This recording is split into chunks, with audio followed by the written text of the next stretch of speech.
ছিলাম ফার্স্টে আড়াই কিলো কেমন এটা लैला को प्यारी बिल्कुल मस्त है रे मुझे लगता है শোনেন শোনেন শ্রোতা বন্ধু শোনেন দিয়া মন হ্যাঁ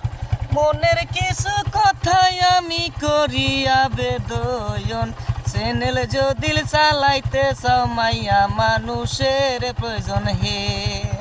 হ্যাঁ আমার ঘরে চেহারা দেখে লাগো মারে না মাইয়া মানুষ সারা ভাই গো চ্যানেল চলে না মাইয়া মানুষ দেখে বাইগো কমেন্ট করে কত জনে হে মনের দুঃখে ঘুরি আমরা মাইয়া মানুষ নাই কোন জায়গাতে পামু দর্শক বইলা দেনা মায়ায় মাইয়া মানুষ সারা ছেলেন চালান বড় তাই দুস্থ হে মাইয়া মানুষের পিছে পিছে ঘুরা কর্ম সারা হায় মাইয়া মানুষ সারাই আমগর ভাষার উপায় নাই তাই তো দর্শক তোমাদেরকে মাইয়া মানুষ